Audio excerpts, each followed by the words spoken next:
que fica desse livro pra mim é que eu preciso me olhar cada vez mais e melhor. Nossa, mas que confusão que eu fiz. Ótima! Peraí, essa vai para o teaser.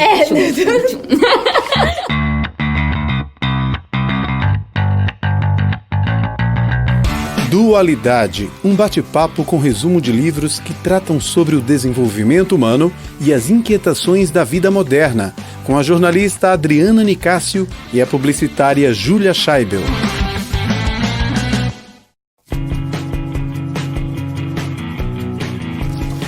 A sutil arte de ligar o foda-se. Uma estratégia inusitada para uma vida melhor. E aí, Júlia, o que você achou desse livro? Lá vem a Adriana de novo me perguntando, ó. Bem... Aqui, ó, só os bastidores. Ela odeia quando eu começo a perguntar, mas tá na veia jornalística. Não tem jeito, me enquadra. Mas eu vou ser sincera, porque a verdade é que eu achei esse livro bem mais ou menos. E a Júlia adorou. E depois a gente foi ler as resenhas na internet e conseguiu entender por que as pessoas gostaram tanto do livro. E a gente vai começar, né, o nosso podcast com a sutil arte de ligar o foda-se. E esse acabou sendo o nosso 5º livro. Então é por isso que a gente começa com a Júlia respondendo por que o livro é bom. Pois é, vamos lá. Eu gostei. Primeiro, por que não gostamos? Porque ele não tem um embasamento científico, né? A gente ficou até na dúvida de colocar ele aqui no nosso podcast, porque o nosso podcast tem livros muito bons e a gente analisa o autor pra ver se ele entra ou não. E aí a gente ficou na dúvida de colocar ele ou não. Mas quem é esse cara, esse Mark Manson? Por que ele? Por que é o que ele fala e tem tanto palavrão, etc. A gente ficou na dúvida, tudo isso. Bem, mas ele continua sendo top trend, as pessoas estão gostando. Quem fez resumo sobre ele e disse que não gostou porque ele não tem esse embasamento, tem um monte de comentário defendendo mesmo. E eu não sou um dos que defende, mas sou um que acho que realmente pode trazer pra você uma experiência muito bacana. Porque ele é um cara rico. Ele até conta mais no meio do livro que ele, né, uma família abastada. E ao mesmo tempo ele viveu várias experiências, vamos dizer, de rebeldia. E tem vivido hoje uma vida mais plena, tranquilo. Então eu acho que vale pelas experiências. Porque basamento científico, se a gente olhar também, ele tem muito da manipulação dos dados. Do que você apresenta ou como você olha. Tem o observador e tem os dados. Então ele traz muito conhecimento psicológico mesmo, de comportamental, que você vê de outras teorias, de outros estudos. Mas traz pelo jeitão dele de escrever, bem de palavrão, bem fluido, bem foda-se, já começamos pelo título, né, com palavrão.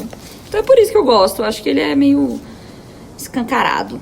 Eu acho que é um livro de porta de entrada, assim. Ele é autoajuda. Então, quem quiser ler autoajuda, se já leu muita autoajuda, não recomendo. Mas para quem não leu tanto, eu acredito que seja um livro de uma porta de entrada mesmo. É uma biografia, é como se fosse uma biografia psicológica de um cara extremamente bem sucedido e que serve pra gente. A gente aprende, né? Assim, não é um livro que você vai ler e vai sair incólume, vai ser assim, vai ser não vai ser um livro que você vai ler e vai sair sem ser afetado. Você vai acabar sendo afetado pelo livro. Ele é um livro interessante. E inicialmente, ele me capturou por causa do Charles Bukowski. Eu li Bukowski, eu adoro Bukowski. Ele é muito escrachado, ele fala mesmo palavrão, ele é um autor americano que ele foi alcoólatra a vida inteira, foi rejeitado durante muito tempo. Ele escrevia, mas ele era rejeitado pelas editoras, trabalhou nos Correios, e todos os livros, mulherengo, e todos os livros dele tratam dessa vida dele, assim. Ele conta a sua história, sua verdade nua e crua, sem ficar dourando a pílula, né? Então, o Mark Manson, ele começa falando sobre justamente a história de Bukowski. E ele diz que no epitáfio, Bukowski diz, nem tente. E que ele acha fantástico, porque um cara que foi extremamente bem sucedido já da metade da vida, né, pra frente, fazendo exatamente o que ele queria fazer, coloca lá no epitáfio, no túmulo, né, nem tente. Então é a partir daí que o Mark, ele desenvolve todo o livro dele. É isso mesmo.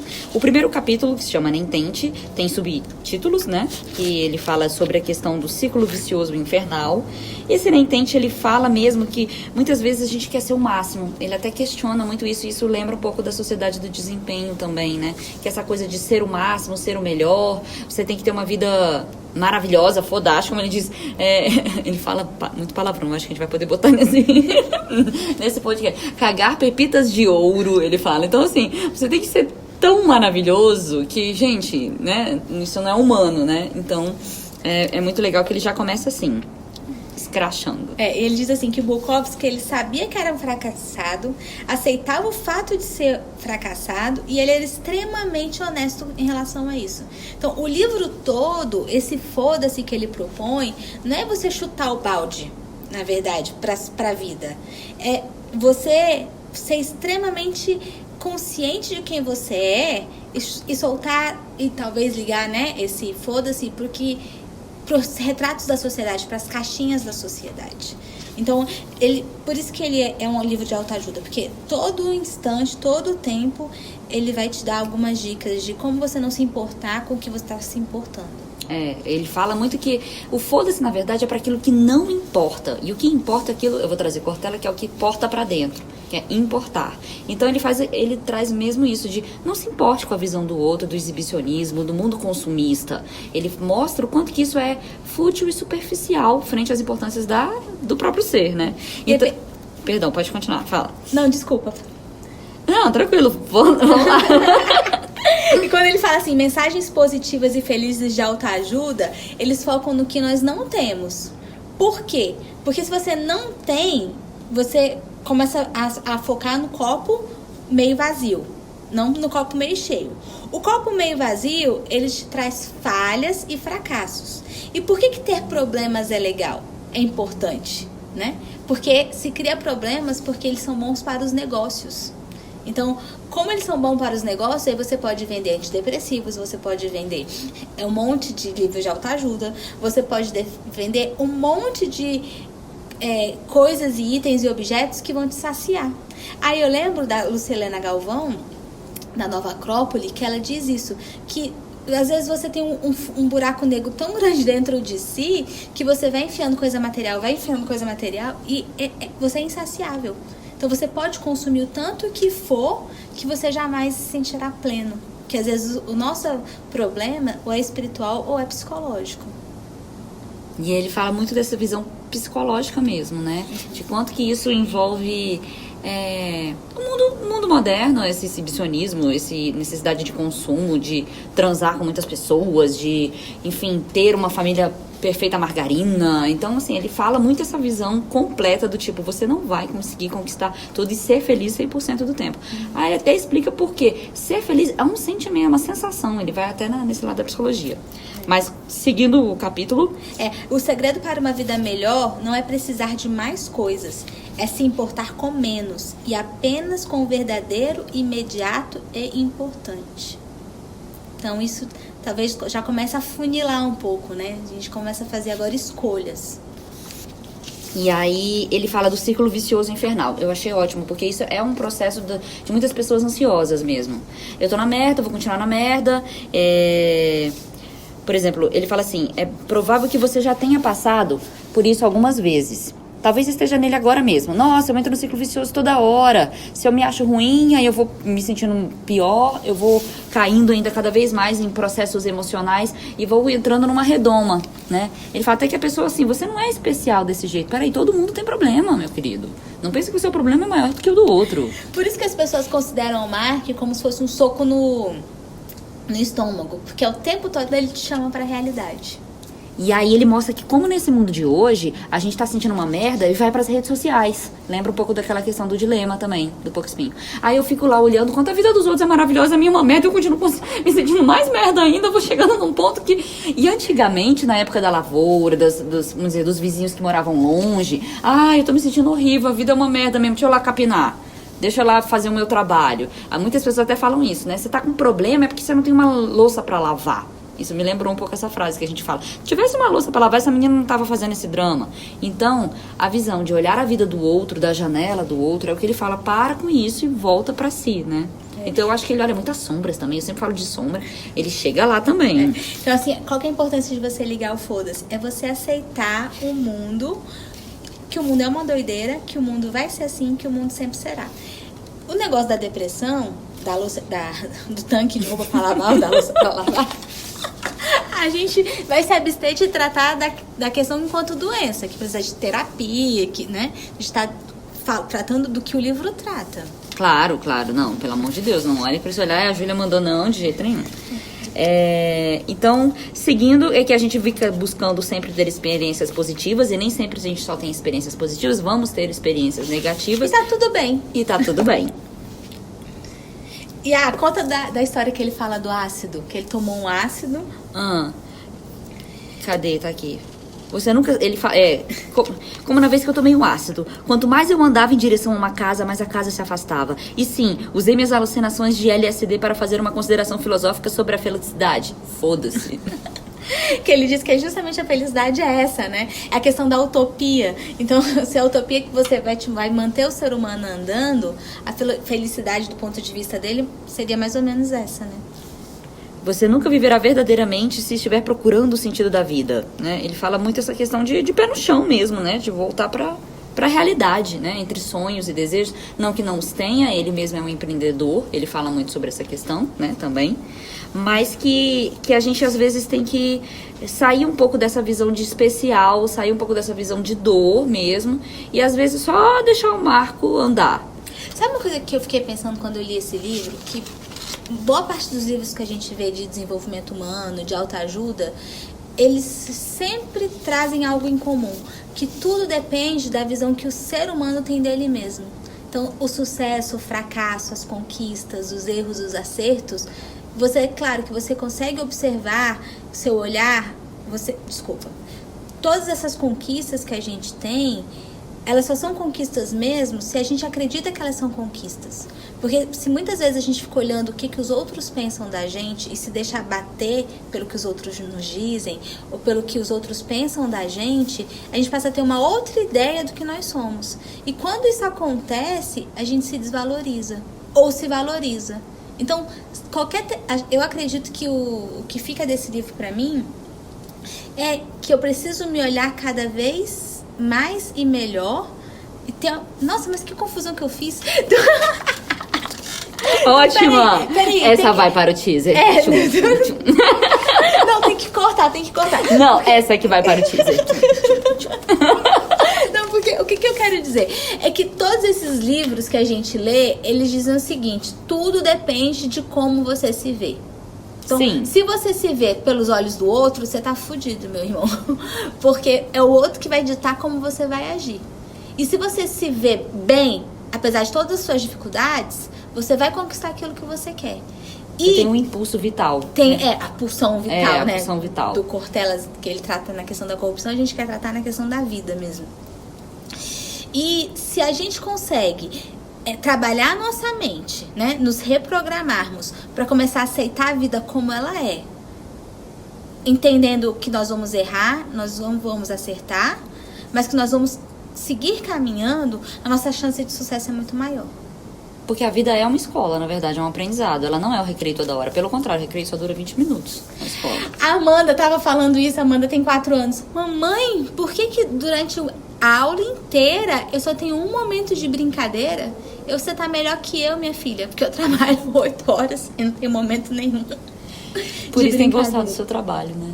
Mesmo sendo chato. Mas enfim, a gente torna chato porque acaba sendo rotina e a gente acaba mudando a percepção do que é importante. Mas assim, eu acho legal o que você falou.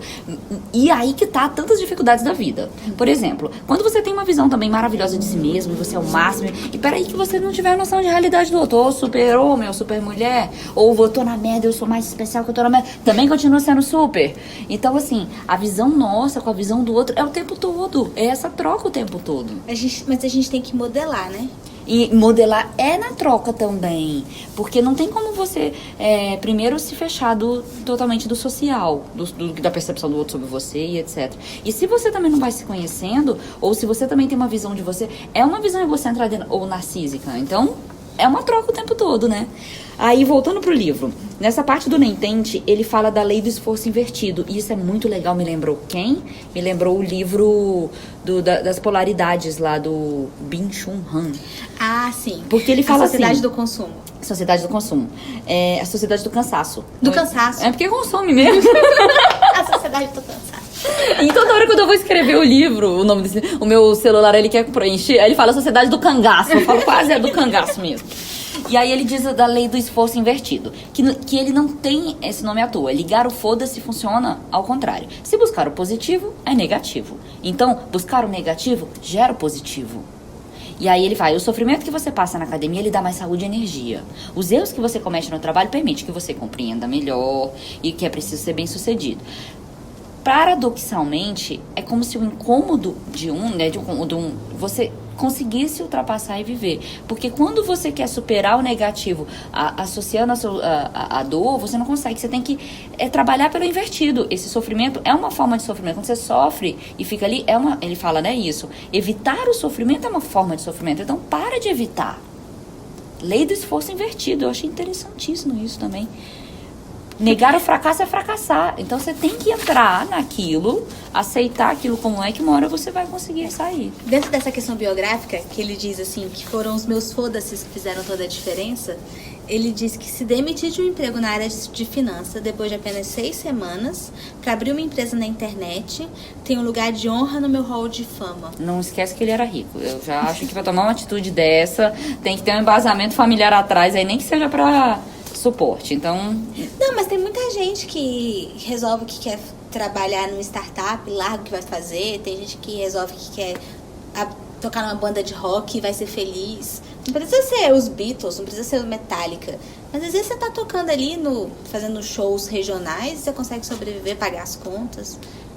Mas assim, tem que ter disciplina dentro de si. Muitas das pessoas, vamos dizer assim, que tem uma visão criativa muito grande, que não tem disciplina, organização, acabam se ferrando. Então eu acho que, assim, eu conheço muitas pessoas que tem essa visão megalomaníaca, até de ter muitas coisas e tal, e vai andando sem observar o que tá fazendo, depois se ferra. Então, e ele dá um exemplo disso de um amigo dele, que ele fala que era chapado, lembra? Lembro, lá na frente, né?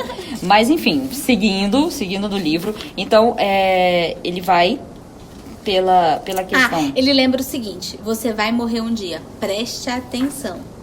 E você só pode se importar com uma quantidade limitada de coisas entre o dia que você nasceu e o dia da sua morte. Mesmo que você viva aí 100 anos, é um tempo limitado.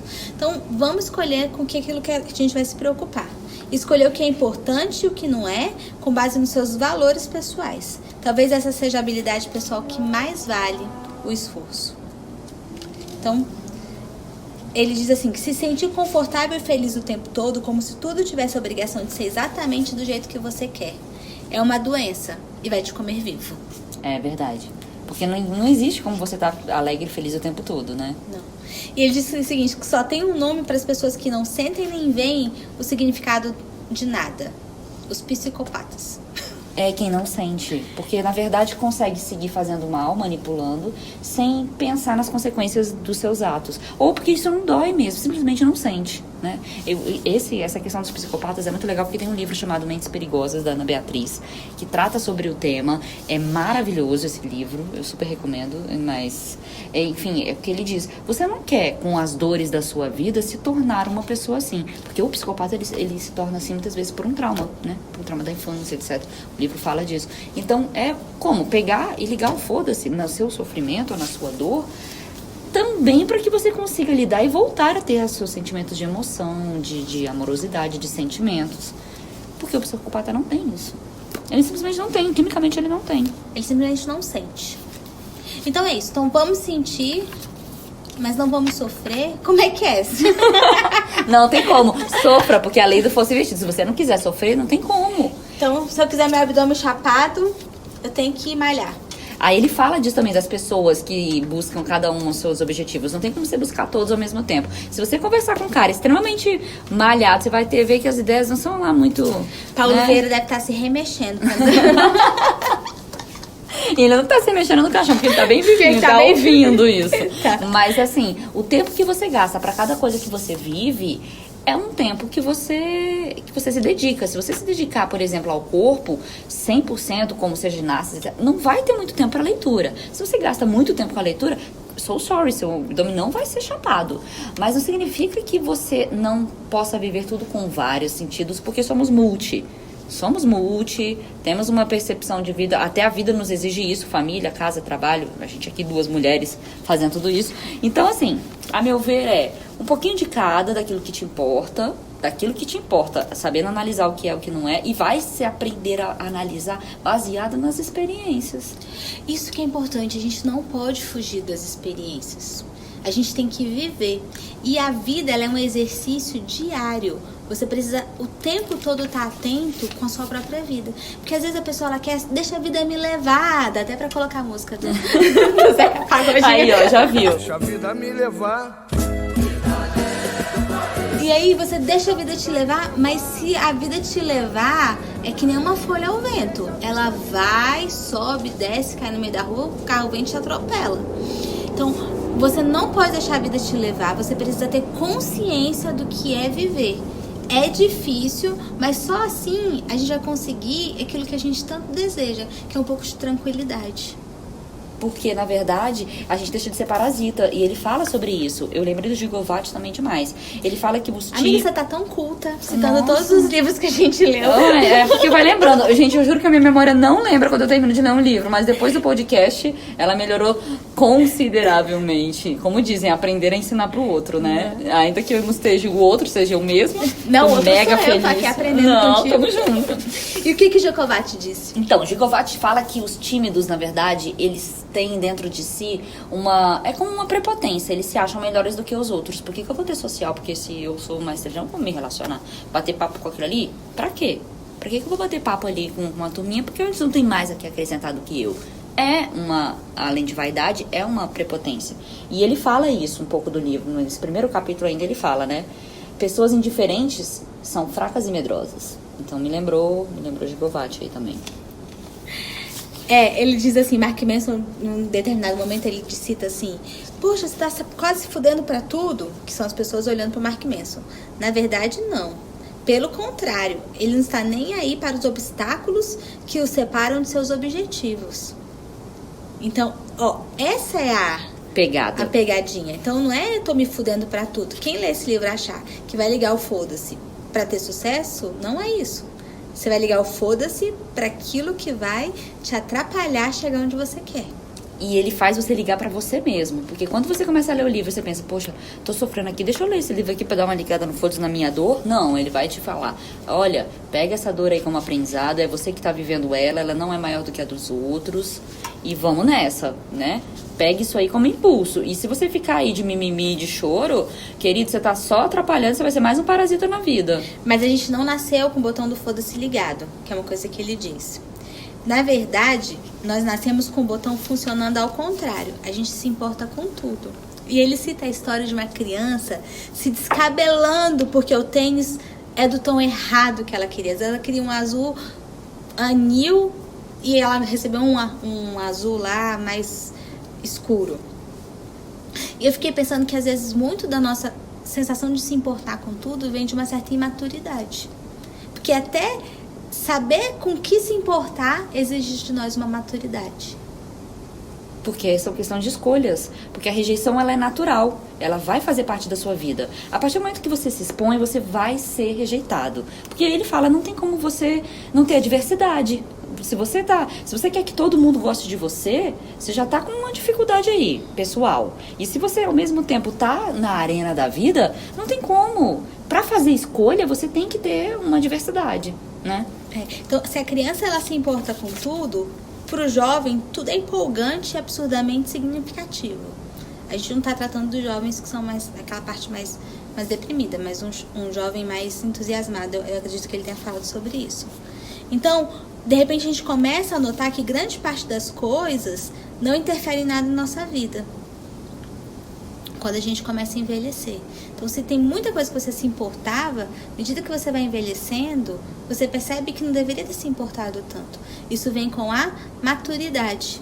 Por isso que eu acho que isso aqui é um livro de porta de entrada, principalmente para os jovens. Porque talvez eles vão ler uma experiência de alguém que já chegou lá, sem ter que fazer esse caminho todo. Chegou lá assim, 30, né, amor? Porque eu acho que ele ainda é bem jovem, entendeu? Ixi, eu não sei quantos anos ele fala até que ele fez tem. 30 anos. Na fase dos meus 30, eu falei, não, ele é jovem. Então, até pelas não, mas fotos dá pra ver. eu penso lá, isso aqui, eu penso nesse livro pra uma galera aí de 18, 20 anos. Sim. Ele é bem fluido, né? Bem fácil de ler. Ou quem não tem costume de ler autoajuda. Ou quem tem costume também, uai, ler também não tem porquê. Vai lá, meu filho, toca o foda-se, gasta seu tempo e lê o livro. É rapidinho, 2 dias você lê. É rapidinho mesmo. Então, seguindo, ele fala da experiência de vida dele, que ele teve uma namorada que deu um pé na bunda dele bem feio, ficando com o professor. Imagina, porque para um jovem, saber que a sua namorada ficou com o professor, que é uma visão ainda superior, né, emocionalmente, hierárquica. E aí, quanto mais ele buscava essa namorada, mais ela... foda-se pra ele, né? E aí, essa experiência pra ele foi muito dolorida. Ele fala muito, ele volta muito nessa percepção. Ele até disse que mudou completamente a vida dele, o jeito de tratar as pessoas, baseado nessa experiência. Oi, calma, ele só tem 30. Acho que ainda tem muito que viver. É mais de uma experiência que a gente vive, a gente repete erros, é natural. Mas fica aí o aprendizado de que uma dor latente de um tempo atrás, ela deixa de ser, e o processo que ele fez para melhorar que é o que vale. E a maioria das pessoas que realmente sofrem uma dor de amor, de coração, vivenciam isso. Ficam na fossa, começam a fazer esporte, vai ocupar sua mente, vai melhorando o seu próprio corpo, vai melhorando o seu emocional, e quando vê, saiu da dor. Eu lembro do filme O Divã, que a protagonista, ela vai pro salão de beleza, manda cortar o cabelo e fica repica, repica, repica. Todo mundo quer mudar, né? Todo mundo quer mudar. Mas às vezes é porque ele falou, ele não estava querendo, ele estava sofrendo. A mudança, ela vem como um processo. Ela vem como um processo. Então a gente vê que às vezes não é a vontade de mudar. Pelo contrário, ele quer aquele porto seguro e aquela zona de conforto lá atrás com a namorada. E o processo, ele vai acontecendo aos poucos, mas a que quer mudar é porque quer esquecer. Ele estava tentando voltar atrás e não conseguia, né? Então, seguindo, aí ele fala no segundo capítulo que a felicidade é um problema. Ele começa com a história de Buda, que ele faz um certo suspense, mas quem lê a segunda linha já sabe que ele trata de Buda. E o budismo, gente, quem leu aqui viu que ele simplificou, que é uma beleza. Chega, deu dor, assim. Eu falei, ele tá se igualando, que tinha tudo também, foi viver a vida, né?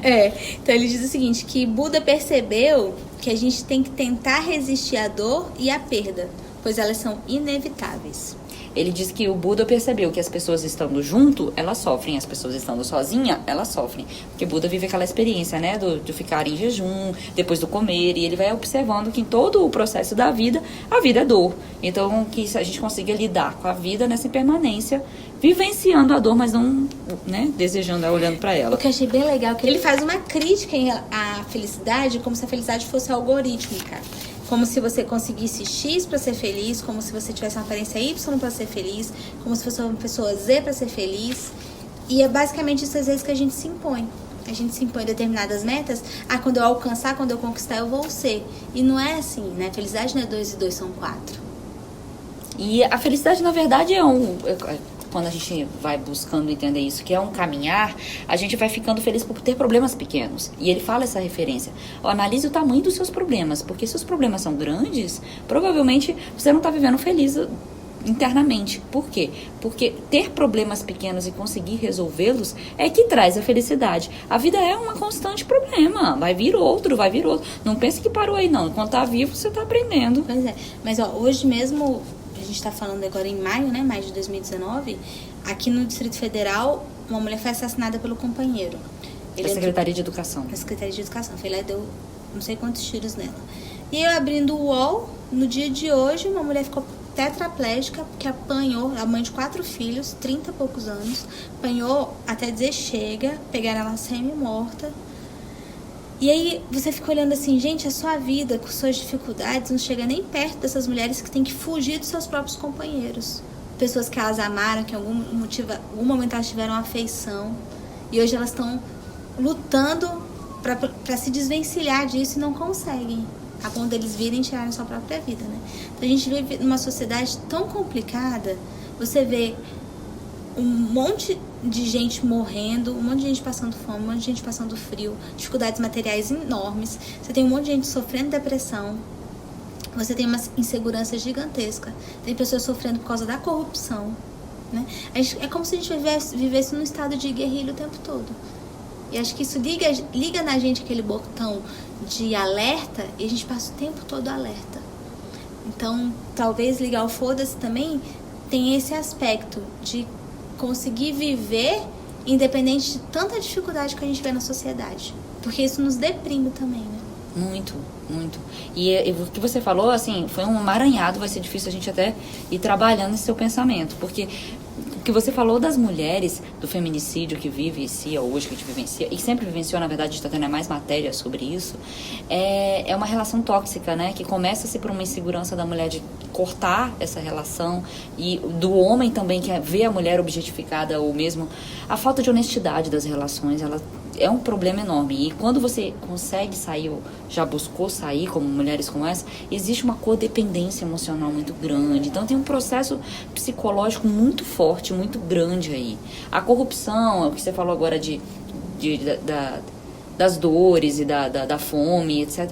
Aí, enfim, há uma dor e a gente tem uma compaixão, até o budismo fala muito dessa da compaixão, mas também tem uma questão assim, dá pra misturar até as castas. Você olha, como cada um vivendo o seu, será que não seria merecimento ou não? Não dá pra gente poder trabalhar, entender esse mundo muito louco que a gente vive. A gente tem que tentar ser melhor, ajudar o próximo e assim, tirar um pouco da mente tudo aquilo que te paralisa, porque ele também diz isso no livro. Quando você fica muito tempo vivendo, olhando pra isso, você acaba se intoxicando disso também. Então, assim, é difícil, tem que estar ali, tem que estar vivendo. Eu vejo até pessoas assim, sabe, eu vou trazer um pouco de experiência aqui. Eu conheço pessoas que vivenciam próximas de dores muito grandes, assim, de ver muita pobreza, ou de ver muita gente mal, perto de presídio, ou de policiais, ou, enfim, quando você tá ali vivenciando o policial federal, esse tipo de experiência. Até tem um livro, crime.gov, que meu pai citou, que eu quero ler esse livro também.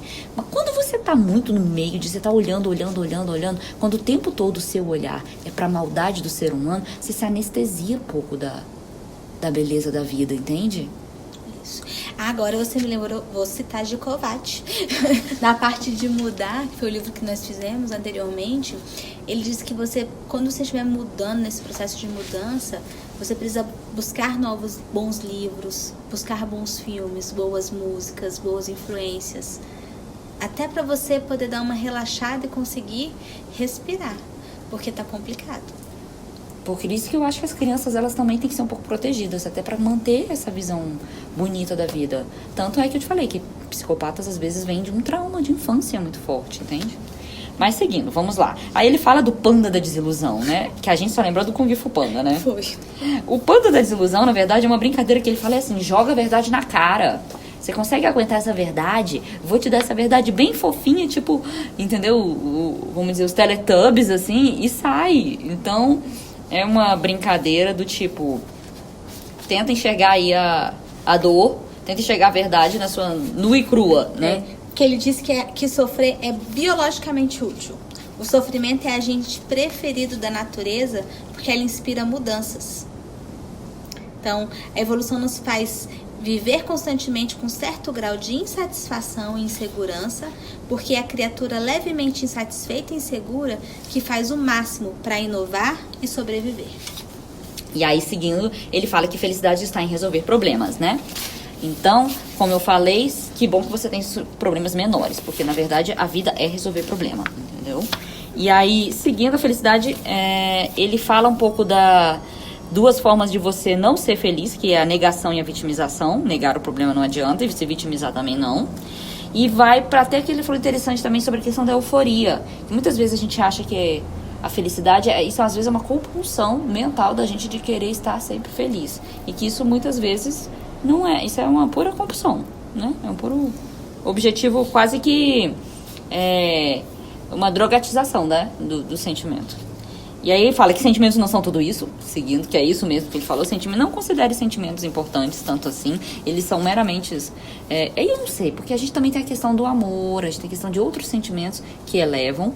Tem a biologia do amor do Maturana, que é uma visão teórica, biológica para a sobrevivência do ser humano por meio do amor, que não é esse amor romantizado de Shakespeare. Ele até fala desse amor aqui, de Shakespeare também, né? Eu não vou falar agora porque tá mais pra frente.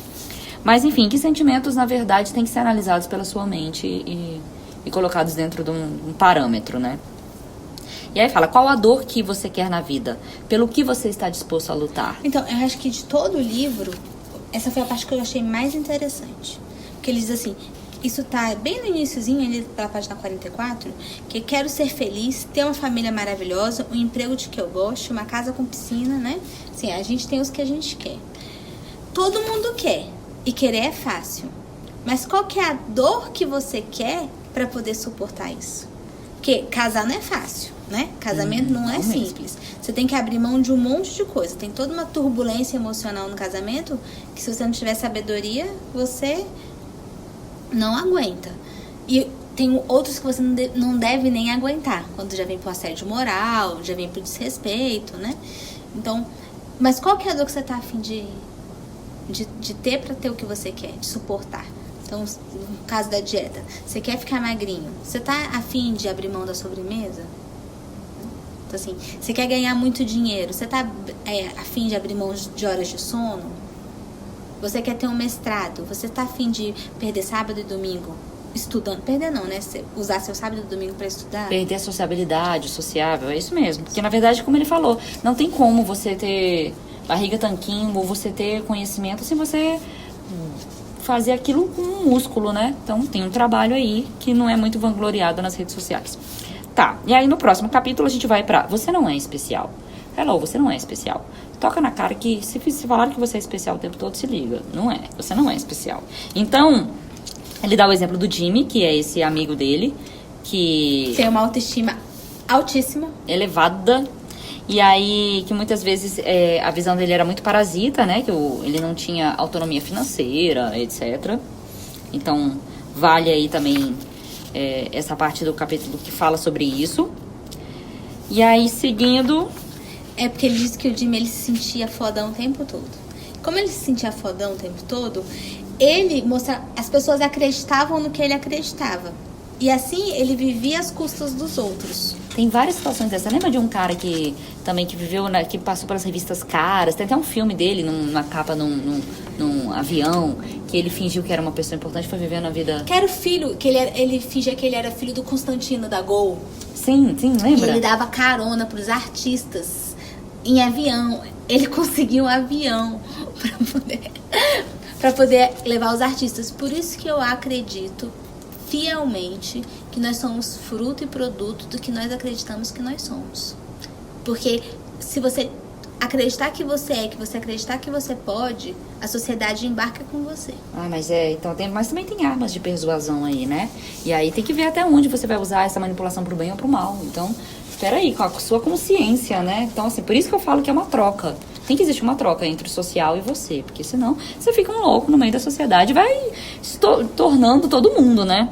E aí, então, ele fala também sobre essa questão de se sentir o máximo. E aí ele fala tanto de quem vive a vida se achando o máximo, como aquele que sofre, se acha que sofre demais. Eu sou incrível e vocês são uns merdas, então eu mereço tratamento especial.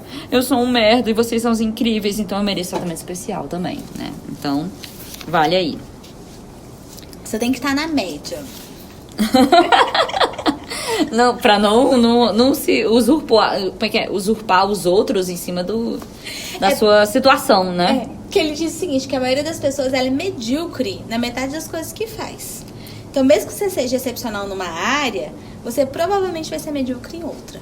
Aceita isso, é a natureza da vida. Claro, e aí fala, todos somos basicamente bem comuns, mas são os extremos que atraem os holofotes, né? Então, só que ser comum parece que é um fracasso, né? Por isso que as pessoas elas precisam tomar cuidado com o olhar do outro. E eu vou repetir isso, acho que esse áudio inteiro, se vocês não estiverem convencidos. Porque se você olha pra internet, olha as redes sociais, todo mundo tá com uma vida maravilhosa, tá com uma vida plena. Ou você ouve que a grama do vizinho tá sempre mais verde.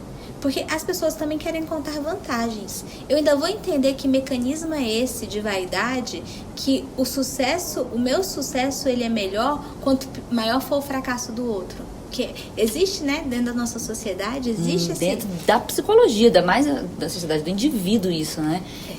Por exemplo, quantos vamos lá, você terminou um namoro, tá? E aí você tá bem, se o outro estiver bem também, não, peraí, eu tenho que estar melhor. Onde já se viu isso? Você né? se medir pela régua, né? Assim, o meu sucesso, ele é maior se você fracassa. Principalmente se eu estiver competindo. Não basta eu ganhar. E isso acontece muito, inclusive, em ambiente de trabalho. Eu estava vendo uma pesquisa que diz que tem gente que prefere ganhar menos um salário se o outro também estiver ganhando menos. Mas se os outros ganharem, por exemplo, eu posso ganhar mais. Eu esqueci, tem uma pesquisa que eu vi num curso que eu fiz aqui, bem interessante, que falava disso. Tem gente, por exemplo, você vai ganhar 10 mil, mas todo mundo ganha, por exemplo, 5, não, você vai ganhar 300 e todo mundo ganha 500. A pessoa prefere ganhar menos, porque ela prefere ganhar mais que os outros, mas não na proporção financeira que ele ganha mais. Porque ele quer socialmente estar bem. Você acredita nisso?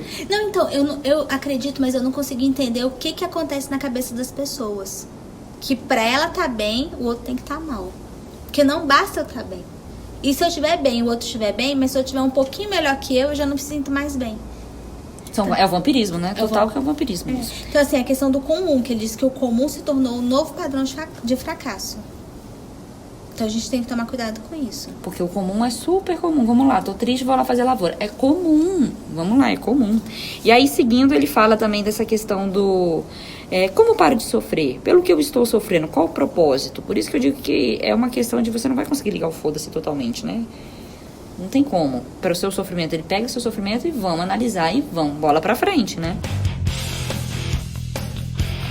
E aí ele traz exemplos de problemas de rockstar. Ele conta a história de Dave Mustaine, que foi expulso da banda Metallica, né? É isso. E montou a banda de heavy metal Megadeth. E a partir dali, ele sempre tinha o propósito da vida dele, que era ganhar mais do que o Metallica. Só que ele nunca conseguia alcançar. Então, pra ele fez uma banda maravilhosa, ganhou sucesso, ganhou muito dinheiro.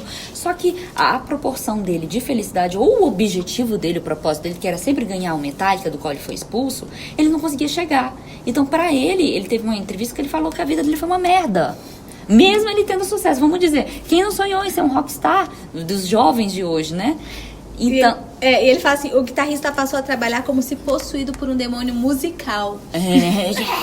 Total, né? Até o nome Megadeth tá aí, né? E aí, com isso, o sucesso dele relativo era sempre relativo ao Metallica. E aí ele traz o exemplo dos Beatles, né? Também.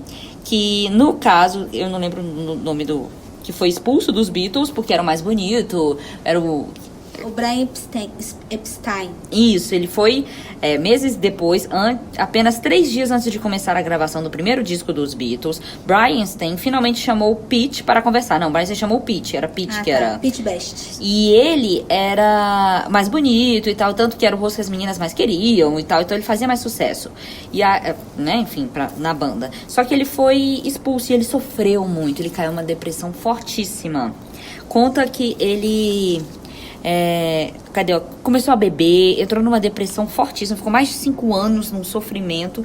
E aí depois ele disse que ele foi viver a vida dele, conseguiu fazer projetos, se casou, etc. E ele falou depois que foi muito mais feliz do que se tivesse vivido no Beatles. E aí você pensa, como pode um cara que viveu na depressão, sofreu, foi bêbado, já tô botando ele de bêbado, não, bebeu demais nessa fase da vida e, vamos dizer, escancarou uma dor. E o outro que conseguiu alcançar uma banda de sucesso, conseguiu fazer, né? Vamos dizer, trabalhar no marketing, etc. Qual a diferença dos dois? Um disse que era feliz e o outro disse que não. Então, a proporção de vida, pegar o sofrimento, é isso que ele diz. Pegar essa dor, seja uma rejeição ou não, trabalhar ela e viver sua vida, né? Que ele diz assim que Pete Best não teve a mesma história de redenção de Dave Mustaine. Porque um conseguiu superar e o outro não. Mesmo tendo estilos de vida que fosse ao olhar, né? Por isso que eu falo, olhar do outro, parecendo que tinha uma vida boa, né?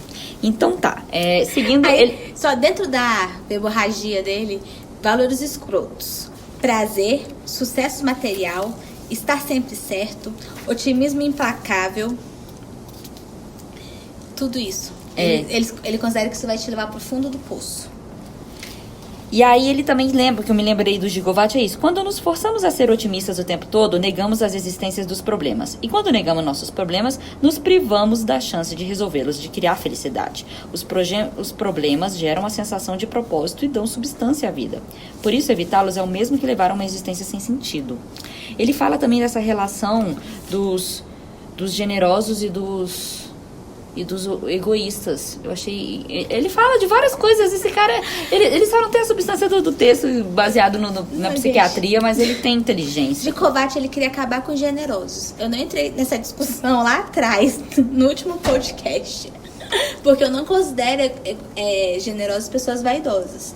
E aí a Júlia me traz de novo esse conceito. Porque totalmente, fica ali os dois se abstendo, um vivendo do outro, de uma proporção.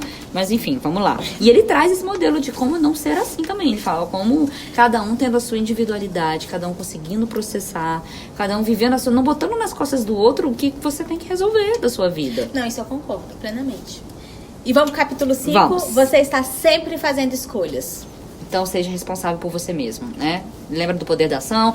Aqui, Paulo Vieira gosta dele, então Paulo Vieira, você ignora os 4 primeiros capítulos e começa a ler no 5º.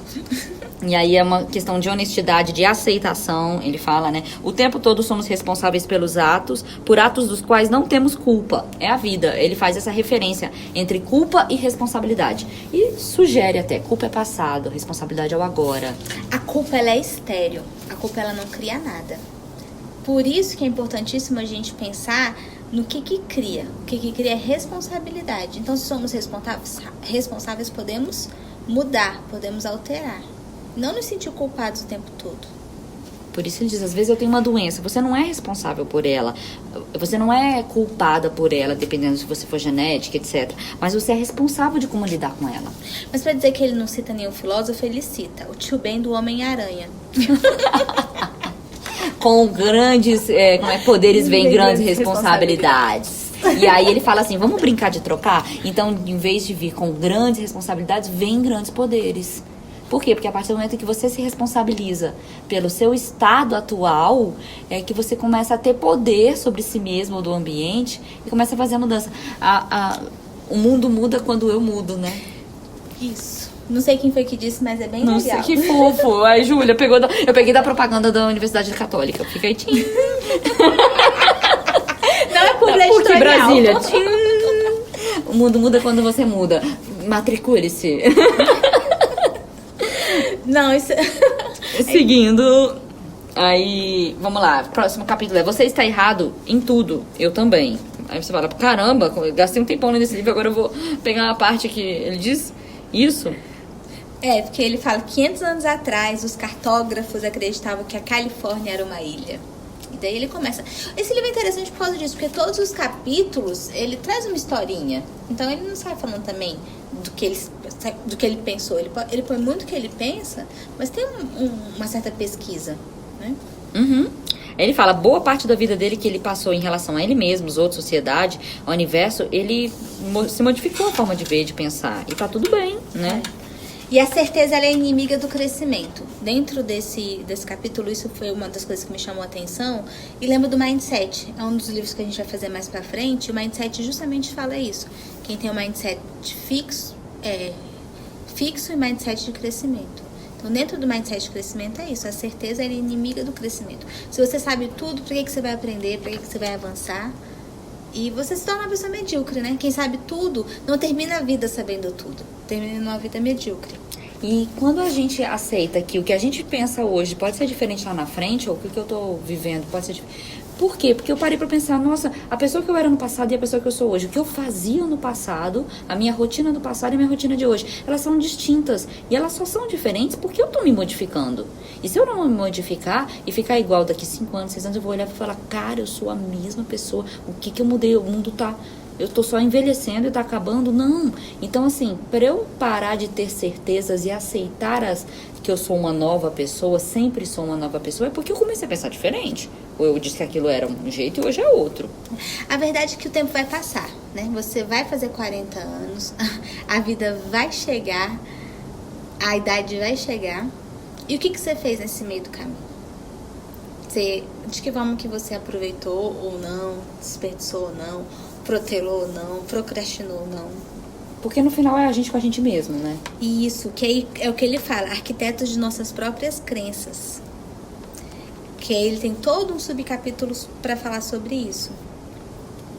E aí, seguindo o nosso livrinho, que a gente vai pelos capítulos, como ser um pouco menos seguro de si, criar um pouco mais de incerteza na sua vida. Por isso que eu falo, a gente tem que saber viver no caos, gente. A gente também quer ler o Antifrágil, que é pessoas que se beneficiam com o caos. A gente tem que aceitar a imprevisibilidade da vida. A partir do momento que a gente busca controle sobre tudo, provavelmente a gente vai ficar estagnado, né, com uma pedra.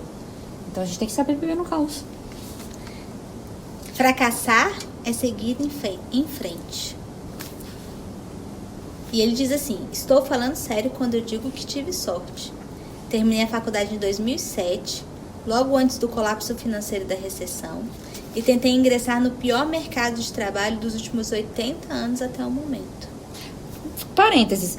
Gente, eu acho ele meio egocentrado, porque aí ele pega e fala da própria vida e diz que ele viveu um momento especial, que ele viveu um sofrimento, agora ele é muito melhor. Peraí, calma, meu querido, abaixa a bola aí, porque você acabou de dizer que ninguém é especial, então você também não é, ok? Mas é porque o livro ele é uma grande contradição, né?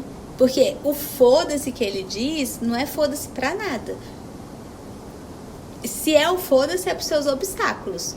Mas porque, na verdade, você tem as metas, você tem... Você quer saber onde chegar. Mas quando ele diz dessa parte do livro especificamente, de que ele começou um ano numa época fodida, se ele já tinha dinheiro, se já tinha uma vida... Não, ele disse que ele passou 6 meses dormindo no sofá. Eu não sei se ele tava rico já. Eu fico feliz que ele tinha um sofá. Fazendo bicos e tentando acumular o mínimo de dívidas possível, enquanto corria atrás de um trabalho de verdade. Nessa época ele era parasita, porque ele vivia na vida de alguém, ficando no sofá dos outros. É. Entendeu? E ele contava as moedas pra almoçar no McDonald's. Super Size Me, vamos assistir, né? Então, assim, oi. Não. Mas ele explica, E sou de logo família rica, nunca dinheiro foi um problema. Pelo contrário, fui criado numa família rica. Mas é porque eu acho que é a questão dos ricos americanos. Que com 18 anos você tem que se virar. É, isso é ótimo. O Bill Gates pegou a herança dele inteira e colocou num fundo. Os herdeiros não vão ter direito a 90 e tantos % da herança? Porque aquele tal do self-made man, o homem tem que se fazer sozinho, que é a essência do capitalismo, né? Bem, mas aí que eu acho, assim, concordo plenamente com o que você falou, é o estilo da cultura deles. E aí ele traz também essa visão numa parte que ele fala assim, descobrir que o meu valor. É interessante porque me lembrou Francisco de Assis e o Buda, né? Porque os dois também tiveram condições financeiras muito grandes, foram buscar qual era o propósito da vida, né? No caso dele, por enquanto, ele é o foda-se. Não tão grandiosos, quem tenha deixado um grande legado, querido Mark Manson, se você ouvir isso aqui, acho difícil, mas fica a dica pra você olhar alguns outros também bem ricos. Mas aí ele fala assim, descobri que meu valor era outro, era liberdade, autonomia. Gente, esse é o modelo do mundo de hoje, da sociedade de desempenho, dessa busca autônoma, até mesmo porque cada vez vai acabar mais o paternalismo das empresas. Então, assim, calma. Ele acha que às vezes a visão dele é dessa, ele pode estar dentro dessa sociedade de hoje e não percebeu que ele tá. Não, ele tá, porque ele fala, prefiro ganhar bem no emprego que odeio ou tentar sorte na internet, mesmo que eu fique sem grana por um tempo. É bem o modelo do mundo de hoje, né? Ele foi tentar na internet. Eu também tô querendo virar um youtuber. Vamos nessa, fazer seu canal, amiga. E aí ele fala sobre ser amado por todo mundo, ansiedade certa, que você nunca vai conseguir ser amado por todo mundo. Enfim, toda essa parte de crescimento, de mudanças. Aí ele fala das dúvidas videocassete, né? Porque quando ele era jovem, os pais deles falavam que ele era muito inteligente. Meu Deus do céu, porque eles montavam o videocassete. Porque ele conseguia fazer um videocassete funcionar sem manual. Então, ele fala que essa é uma visão distorcida sobre ele mesmo. Ele não era inteligente, né? Era só uma nova geração que tinha uma quer dizer, habilidade mais rápida de mexer nas coisas, né? Do que comparado aos pais dele, né? Na verdade, ele era muito mimado. Por isso que ele resolveu romper com tudo e começar em tese, do nada, pra provar o próprio valor. Pra verdade ver qual o sentido da vida pra ele, né? Você vê que ele busca isso. Aí ele também traz um exemplo aqui no Fracassar é Seguir em Frente. Que muitas vezes a pessoa espera uma grande inspiração, uma grande motivação para agir. Mas não, às vezes você não vai ter essa grande inspiração. Não fica aí esperando esse momento super mindset da sua cabeça de você conseguir ver tudo com florzinhas e a partir de agora que eu né? Como é que é? Eu cheiro o perfume das flores, eu vou agir, entendeu? Não é a partir daí. Você às vezes tem que só agir mesmo, meu filho. Vai lá. E aí ele traz o exemplo de que muitas vezes ele tinha dificuldade de fazer mudança no site dele. Não, vou só fazer no cabeçalho aqui, vou fazer só um pouquinho. E a partir do começo que ele fazia, porque a gente tem uma ansiedade muito grande do novo. Eu tô fazendo um curso agora, e aí, fazendo papel de professor e tal, me dá uma ansiedade tão grande dentro de mim. Eu falo, meu Deus do céu, será que eu vou conseguir isso? Que eu travo, eu paraliso, eu faço 30 mil coisas, mas não mexo no negócio. Por quê? Porque dá um medo de chegar. E aí ele traz esse exemplo, você não vai conseguir essa motivação na hora, vai te paralisar. Faz só um pedacinho. Quando você faz só um pedacinho, nossa, me dá uma tranquilidade, eu, consegui. É a experiência do professor de matemática que ele teve no ensino médio, o senhor Peckwood, que dizia o seguinte: se você está empacado no problema, não fique parado pensando. Comece, mesmo que não saiba o que está fazendo. O simples ato de entrar em ação e tentar solucionar o problema vai acabar fazendo as ideias certas aparecerem na sua cabeça. Então, Júlia, dá um start nesse curso de trilhas. Entende como é difícil? Você às vezes se paralisa com... É o medo é paralisante. Completamente. E aí isso envolve várias coisas na vida, né? Mas é interessante você olhar que pra você fazer algo diferente, você vai ter que passar por isso.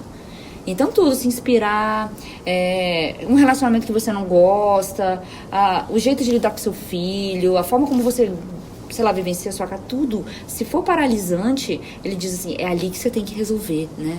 Você tem uma ação, uma inspiração e uma motivação. Você vai. E ela é cíclica, né? Eu achei bem legal essa parte. Que é você não ficar parado. Faça alguma coisa. Aí depois ele mesmo que seja ligar o foda-se. Isso.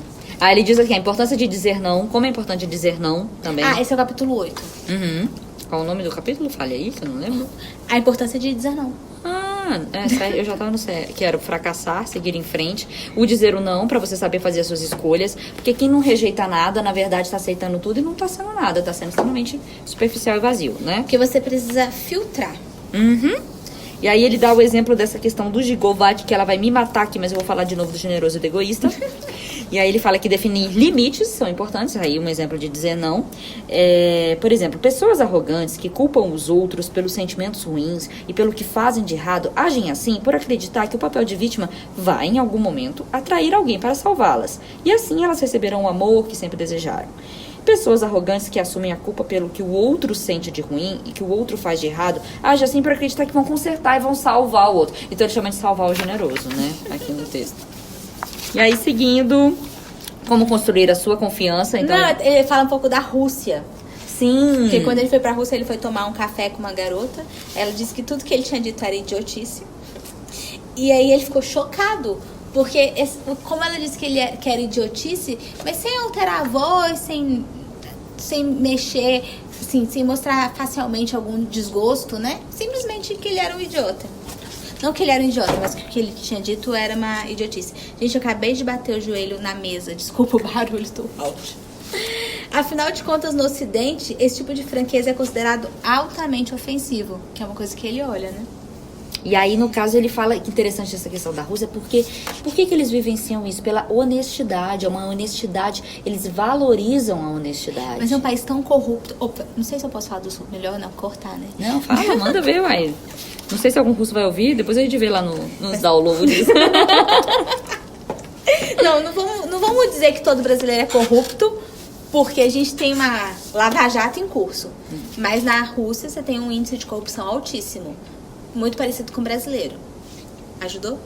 Ajudou. Melhorou. Mas, enfim, aí ele fala dessa experiência dele da Rússia, né?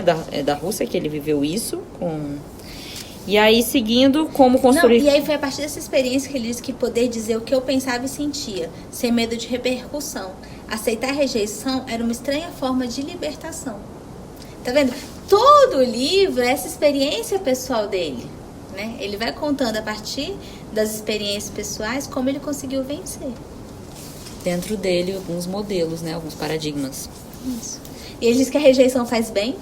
E aí vamos para o próximo capítulo, que é o último, que ele traz, e aí você morre. Bota aí um áudiozinho, faz uma brincadeira, e aí você morre. Plim, plim, já era. Aí ele traz a experiência de um amigo dele, muito, né, na época de jovem, que ele encontrou uma menina nerd, e ele, sendo nerd, gostava da menina, né, era asiática. falavam sobre games, e esse amigo extremamente bêbado, né, chapado e tal, ele tentou pular do penhasco, tava bêbado, ficou frio, teve... Hipotermia. Sim, cãibra também, e aí faleceu. E aí, a partir de depois, ele teve um sonho com esse amigo, dizendo... E ele ficou muito deprimido. Primeiro, ficou muito tempo, as pessoas tentavam animar ele, mas ele não queria saber de viver a vida. Você vê que ele viveu uma depressão, né? E aí, ele teve um sonho falando assim, mas você tá vivo, amigo dele. Falando pra ele, você tá vivo. E aí, ele deu um plim na cabeça dele, foi, vamos dizer, o ponto da virada da vida dele. Buscar viver a vida, e falou, realmente, a vida é um sopro, né? Ele diz, naquele verão larguei a maconha, os cigarros e os videogames. Deixei para trás as fantasias idiotas de ser um astro de rock, abandonei a escola de música e me candidatei a algumas universidades. Comecei a malhar, emagreci muito, fiz novos amigos, comecei a namorar. Pela primeira vez na vida eu estudava para as aulas, notando surpreso que conseguia tirar boas notas se me esforçasse. Porque ele saiu da vitimização, ele saiu daquela visão do tipo parasitário e arquibancada de ver a vida. O que vai ser é o que vai ser e eu vou tentar. Nesse meio tempo, provavelmente passou essas experiências do sofá, nada disso ele não devia ter vivido, essa dor da namorada e etc, né? E aí, enfim, existiram outros percalços da vida dele. Então, assim, é um livro bem interessante, porque ele tem umas histórias bacanas para contar. Tem uma linguagem simples, tem uma pegada boa. Você termina de ler, você fica com uma sensação boa. Não é um livro que te deprime, é um livro que às vezes te deixa leve e te dá uns certos insights. Que você pensa, poderia ir por aí, vou ligar o foda-se para tais e tais situações, vou tentar observar para dentro de mim, me olhar melhor, tentar me melhorar, né? E realmente é um livro que pode te iniciar aí em alguns outros livros de autoajuda um pouco mais complexo, alguns livros filosóficos, porque eu realmente recomendo filosofia.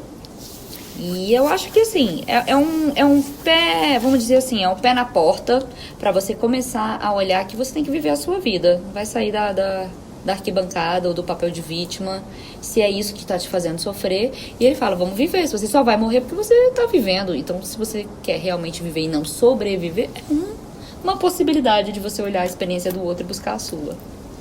É isso.